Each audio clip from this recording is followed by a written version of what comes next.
राम राम। जय माता दी। आज माँ के पावन नवरात्रों की नवमी है। आज का नवरात्रा माँ सिद्धिदात्री के नाम से प्रसिद्ध है। माँ सिद्धिदात्री सभी सिद्धियों को प्रदान करने वाली है। कहते हैं भगवान शिव को भी सारी सिद्धियां माँ सिद्धिदात्री ने दी थी। कई लोग अष्टमी को माँ का पूजन करते हैं, कई लोग नवमी को कन्या पूजन करते हैं। तो आप जिन्होंने नवरात्र रखे हैं, चाहे नहीं रखे, जिन्होंने माँ की पूजा की है, जिन्होंने भक्ति की है, अर्चना की है, नवमी के दिन माँ की अच्छे से पूजा करें। अगर हो सके तो हवन यज्ञ करें। आपकी सब मनोकामनाएं माँ सिद्धिदात्री पूर्ण करेंगी। आज की नवमी केवल माँ सिद्धिदात्री की ही नहीं है, अपितु मर्यादा पुरुषोत्तम अखिलेश्वर जगदीश्वर अवध बिहारी प्रभु श्री राम के जन्म की नवमी के रूप में भी विख्यात है। जब पृथ्वी पर पाप बढ़ने लगे तब पृथ्वी सहित सारे देवता श्री नारायण के पास पहुंचे कि हे नारायण, इतना पाप बढ़ चुका है, रावण के अत्याचार से पृथ्वी त्राही त्राही बोल रही है, आप इसका कोई उपचार कीजिए। तब नारायण ने कहा, आप किसी प्रकार की चिंता मत करो, क्योंकि जब सीमा से बढ़कर पापों का विस्तार होता है, जहां में उस समय नारायण का अवतार होता है। सभी देवताओं को दिलासा देकर कि मैं अयोध्या के चक्रवर्ती सम्राट महाराज दशरथ के घर में मां कौशल्या के गर्भ से जन्म लूंगा। तत्पश्चात सभी देवता पृथ्वी सहित हर्षित होकर अपने धामों को लौट आए। अब सारी प्रकृति प्रभु के जन्म की प्रतीक्षा करने लगी। राजा दशरथ, जो कि संतानहीन थे और उसके मन में संतान के प्रति कुछ था भी नहीं कि मेरे भी संतान हो, एक दिन ऋषि वशिष्ठ अपने पुत्र को लेकर उनके महल में आए। उनका बालक रोता जा रहा था। तीनों रानियां भागी आई, गुरु से पूछा कि गुरुदेव, ये बालक क्यों रो रहा है, चुप क्यों नहीं हो रहा। रानियों ने भी चुप कराने का बहुत प्रयास किया, लेकिन वो चुप नहीं हुए। तब गुरु वशिष्ठ ने कहा, मेरा पुत्र इसलिए रो रहा है, वो कहता है कि राजा की कोई संतान नहीं है, तो मेरा यजमान कौन बनेगा। उस दिन से राजा दशरथ के मन में ये विचार आया कि ये बात सही है, मेरे साथ ही क्या रघुवंश समाप्त हो जाएगा, मेरे भी संतान होनी चाहिए। जब उन्होंने गुरु वशिष्ठ से निवेदन किया कि मेरे पास संपत्ति है, धन है, राज्य है, लेकिन संतान की कमी है, आप कोई ऐसा उपाय बताएं जिससे मेरे यहां संतान हो। तब ऋषि वशिष्ठ ने श्रृंगी ऋषि को बुलाया और उनसे पुत्र कामेष्टि यज्ञ करने का अनुरोध किया। पुत्र कामेष्टि यज्ञ हुआ, अग्निदेव प्रसन्न हुए। एक खीर का पात्र उन्होंने राजा को दिया कि जाके अपनी रानियों को खिलाओ। राजा वो खीर का पात्र लेके सबसे पहले आधा भाग रानी कौशल्या को दिया। जो बाकी बचा भाग था उसके 2 भाग किए, तो आधा भाग रानी कैकेयी को और आधा रानी सुमित्रा को दिया। ईश्वर कृपा से सभी रानियां गर्भवती हुई। जिस दिन से प्रभु गर्भ में आए, मानव प्रकृति की छटा ही बदलनी आरंभ हो गई। सरयू अमृत बहाने लगी। अयोध्या में कोई भी घर बनाने के लिए नींव खोदता है तो उसमें से रत्न और मणियां निकलने लगी।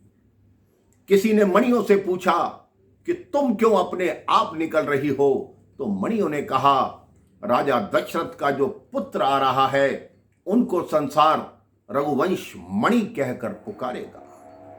पर्वत खुश है। किसी ने पर्वतों से पूछा कि तुम क्यों खुश हो, पर्वतों ने कहा, हमारी पुत्री नदियां एक बार हमसे बिछड़ती हैं, फिर सारा जीवन हमसे नहीं मिलती।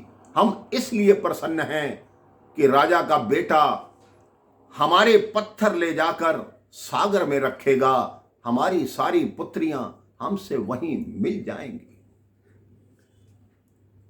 तो विप्रधेनु सुर संत हित, लीन मनुज अवतार, निज इच्छा तर निर्मित तनु, माया गुण गोपार।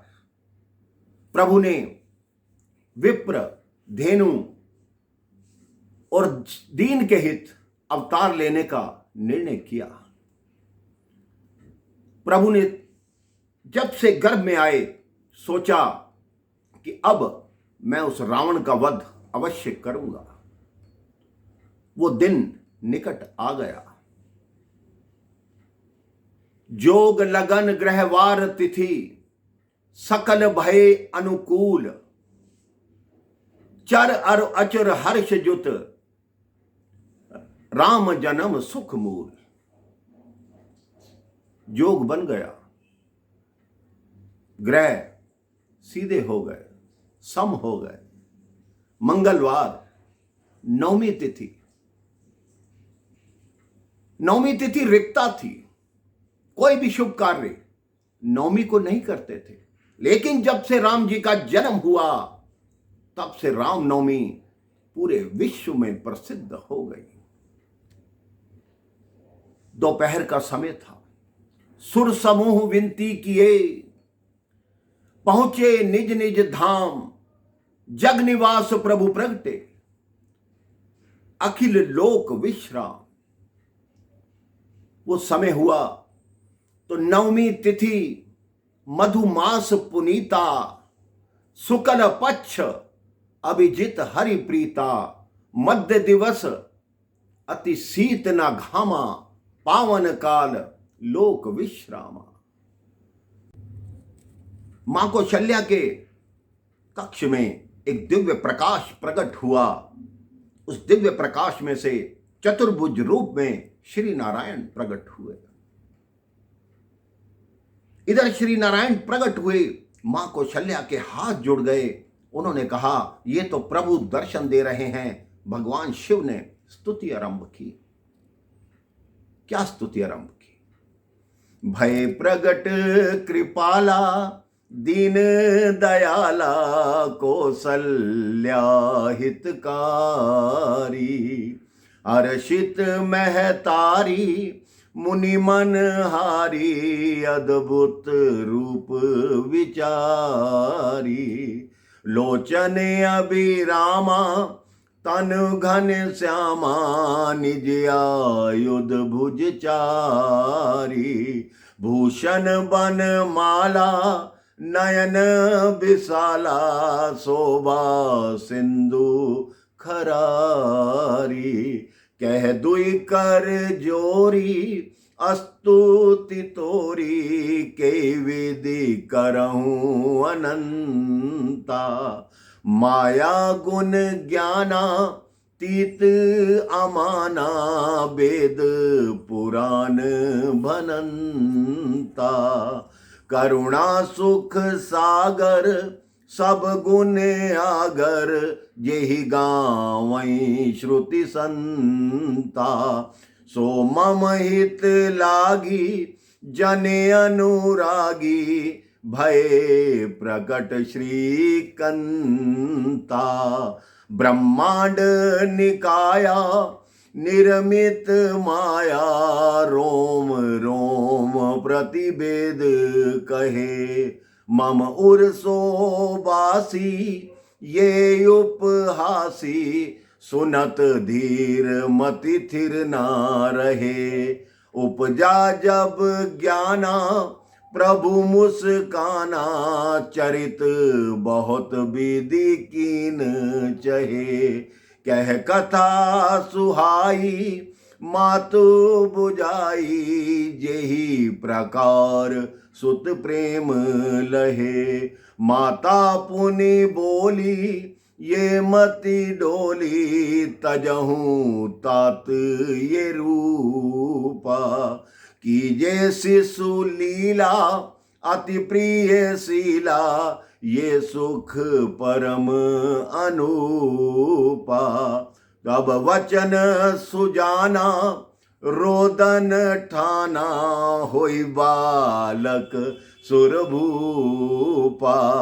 यह चरित जे गावई हरि पद पावई, तेना परई भवकूपा। यह चरित जे गावई हरि पद पावई, तेना परई भवकूपा। प्रभु को हमारे देश की मां कहती है कि हे प्रभु, चतुर्भुज रूप में नहीं, आपने मुझे वचन दिया था कि आपके पुत्र के रूप में आऊंगा, तो मेरे शिशु के रूप में आइए और शिशु लीला कीजिए। प्रभु ने मां के आगे शीश झुकाया कि ठीक है मां, अब मैं शिशु बनूंगा। प्रभु शिशु बन गए, लेकिन रोए नहीं। मां कौशल्या बोली, शिशु ऐसे नहीं होते, शिशु लीला कीजिए, रोइए। प्रभु ने कहा, मैं क्यों रोऊं, मुझे कोई परेशानी नहीं। तो मां ने कहा, भक्त की आंख में आंसू थे, तभी तो तुम अवतार लेकर आए हो। अब तुम्हारी आंख में आंसू आएंगे, वो आंसू करुणा के आंसू होंगे। तुम्हारी आंख के आंसू इस संसार से सारे पाप को समाप्त कर देंगे। तभी तो बोला है कि सुनि बचन सुजाना रोदन ठाना, होई बालक सुरभूपा। प्रभु ने रोदन ठान दिया और ऐसी माया कर दी कि मां कौशल्या ने जो भी भगवान श्री नारायण के दर्शन किए थे वो सब भूल गई। बाहर संदेश आ गया कि बधाई हो, महाराज दशरथ के लाला हुआ है। आप सब भक्तों को भी प्रभु श्री राम के प्रकटोत्सव की बहुत बहुत बधाई हो। जय श्री राम, जय जय श्री राम, जय जय श्री राम।